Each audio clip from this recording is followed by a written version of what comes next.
नमस्कार दोस्तों और जय हिंद। आप सभी को स्वागत है in my channel 1971 war book series. आज हम बात करेंगे एक ऐसे भारतीय पायलट के बारे में जिन्होंने 2 बार महावीर चक्र को प्राप्त किए थे और पाकिस्तानी फौज और पाकिस्तानी एयरफोर्स के धज्जियां उड़ा दिए थे। आज हम बात करेंगे about the bravery and gallantry of wing commander Padmanabha Gautam.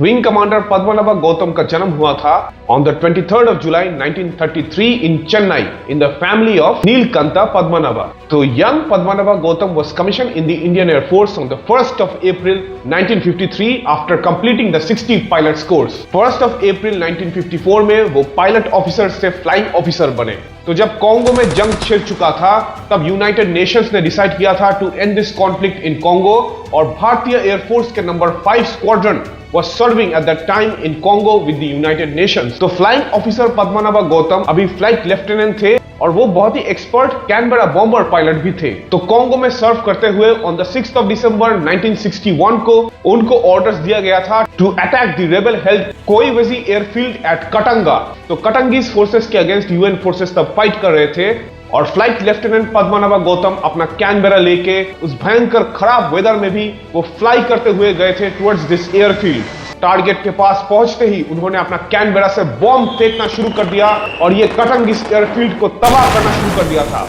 तो कटंगिस रेबल्स का जो फोगा एयरक्राफ्ट था जो यूएन फोर्सेस को बहुत ज्यादा हैरास कर चुका था उस एयरक्राफ्ट को भी तबाह कर दिया और उनके साथ 3 और कटंगिस एयरक्राफ्ट्स को तबाह कर दिया था from his bombing. Alongside these 4 aircrafts, many installations around this airfield were destroyed from his bombing. बाद में उन्होंने यूएन ग्राउंड फोर्सेस को भी क्लोज एयर सपोर्ट दिया था एट एलिजाबेथविल जो तब कटंगिस फोर्सेस के खिलाफ एक भयंकर युद्ध फाइट कर रहे थे। ये peace keeping mission from the side of the Indian air force के लिए फ्लाइट लेफ्टिनेंट पद्मनाभ गौतम को वायु सेना मेडल से सम्मानित किया गया था।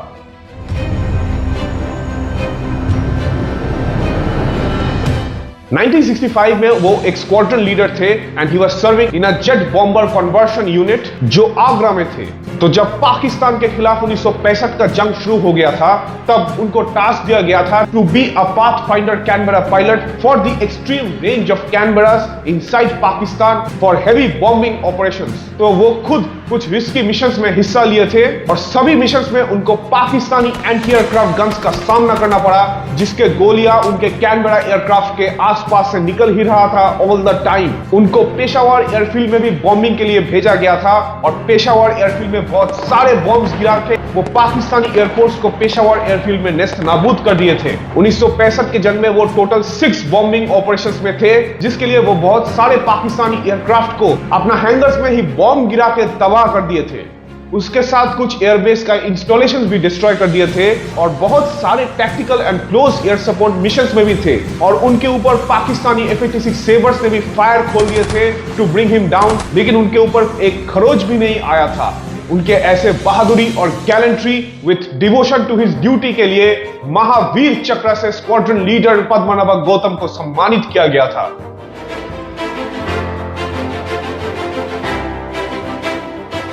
तो 65 के जंग के बाद ये हाईली डेकोरेटेड पायलट को इराक भेजा गया था टू ट्रेन इराकी पायलट्स। तब वो मिग 17 जहाज को भी फ्लाई करते थे और उनके साथ एक हादसा भी हुआ था। वो एक इराकी एयरबेस में almost being low on fuel एक डेड स्टिक लैंडिंग करवाए थे ऑफ हिज मिग 17 जिसके लिए इराकी सरकार और इंडियन एयरफोर्स ने भी उनको बहुत ज्यादा अप्रिशिएट भी किया था। 1969 में उनका प्रमोशन हो गया था एज विंग कमांडर और वो 16 स्क्वाड्रन का कमांडिंग ऑफिसर बन चुके थे। 16 squadron was mostly armed with Canberra bomber aircraft और वो ये स्क्वाड्रन को ऑफेंसिव रेडीनेस के लिए प्रिपेयर करना शुरू कर दिए थे। मार्च 1971 से ही वो पायलट और नेविगेटर का एक साथ ट्रेनिंग करना शुरू कर दिए और अपने स्क्वाड्रन को अबंडेंट वर्ल्ड वॉर 2 के जमाने के एयरफील्ड्स में ट्रेनिंग करना शुरू कर दिए। These airfields were in the state of UP, Bihar, West Bengal और कुछ सिमुलेटेड टारगेट्स के ऊपर वो बॉम्ब्स ड्रॉप करना सिखा रहे थे टू हिज पायलट्स। ये बॉम्ब्स ड्रॉपिंग ट्रेनिंग हो रहे थे फ्रॉम ह्यूज हाइट्स जिसके ट्रेनिंग के अंडर थे dropping 1000 pound bombs from a huge height. Allahabad में जो सेंट्रल एयर कमांड का हेडक्वार्टर्स था वहां पे भी wing commander Gautam took over the work of mission plannings और विंग कमांडर गौतम और फ्लाइट लेफ्टिनेंट रंगनाथन दत्ता एक बहुत ही अच्छा पायलट और नेविगेटर का जोड़ी था।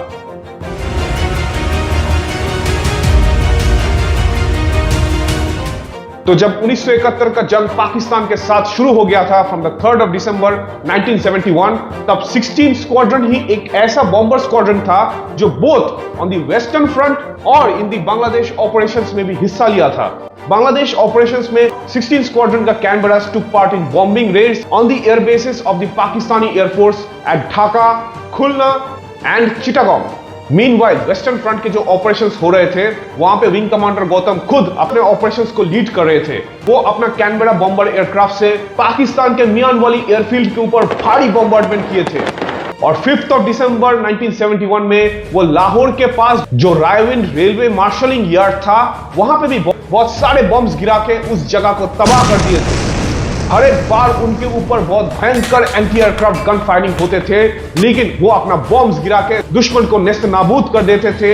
हर बार पाकिस्तान का मोंटगोमरी रेलवे मार्शलिंग यार्ड में भी वो बहुत सारे रॉकेट स्ट्रेफिंग अटैक्स और गन अटैक्स किए थे, जिसके लिए उसके आसपास के इंस्टॉलेशंस को बहुत भारी नुकसान उठाना पड़ा था। मियानवाली एयरफील्ड के ऊपर तो उन्होंने बहुत जबरदस्त तबाही किए थे, क्योंकि उसके बॉम्बिंग के ऑपरेशन में विंग कमांडर गौतम ने यूज किए थे स्पाइक बॉम्ब्स। ये स्पाइक बॉम्ब्स के अंदर एक्चुअली नापाम जेली होता है और आपको शायद पता है कि नापाम का जेली टारगेट के साथ एकदम चिपक के जलता रहता है, जिसके लिए इसको आग को पुट आउट करना ऑलमोस्ट इम्पॉसिबल है। तो ये भारी bombardment with jelly filled spike bombs के लिए Mianwali airfield was completely out of action. उसका रनवे एकदम तबाह हो चुका था, जिसके लिए कोई भी Pakistani F-86 sabre was not being able to take off. तो यहां पे ही बॉम्बिंग ऑपरेशन के वक्त एक Pakistani F-86 sabre was actually trying to take off from the runway. तभी विंग कमांडर पद्मनाभा गौतम के कैनबेरा से बॉम्ब गिरता रहा ऑन द रनवे और ये भारी बॉम्बिंग से ये F-86 sabre that was still trying to take off was completely destroyed. उस जगह एकदम आग का गोला बन चुका था and the F-86 sabre was completely taken out of action. 1971 के जंग में दुश्मन के ऊपर इतना भारी तबाही मचाने के लिए उनको सेकंड टाइम महावीर चक्र से सम्मानित किया गया था।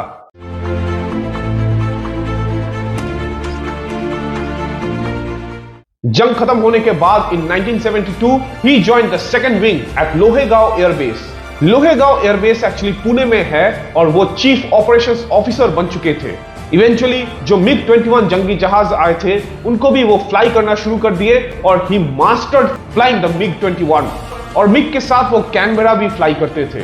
अनफॉर्चुनेटली 25 नवंबर 1972 में एक बहुत ही भयंकर हादसा हुआ था विद दिस सेम MiG-21।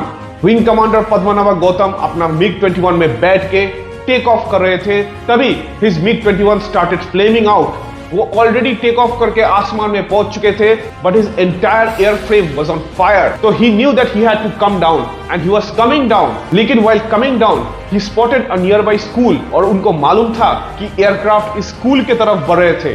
तो उन्होंने ट्राई किया to steer out the aircraft from the direction of the school और इसके लिए उन्होंने जो प्रीशियस सेकेंड्स होता है for a pilot to eject, वो टाइम वो खो दिए थे।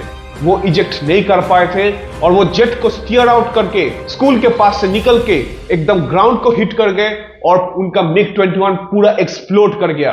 अनफॉर्चुनेटली उस धमाके में विंग कमांडर पद्मनाभा गौतम का मौत हो गया था। He had unfortunately immortalized himself in this unfortunate accident. ऐसे एक वीर जो इतना डेकोरेटेड और गैलेंट पायलट था, उनका एक ऐसा अनफॉर्चुनेट डेथ होना ही नहीं चाहिए था। लेकिन क्या करें, of course there are a lot of technical failures that happen with equipment and aircrafts और कभी कभार there is not much that a pilot can do.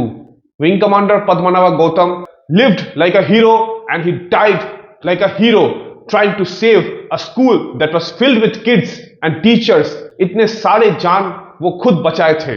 तो ऐसे वीरों के लिए मेरा दिल से सलाम।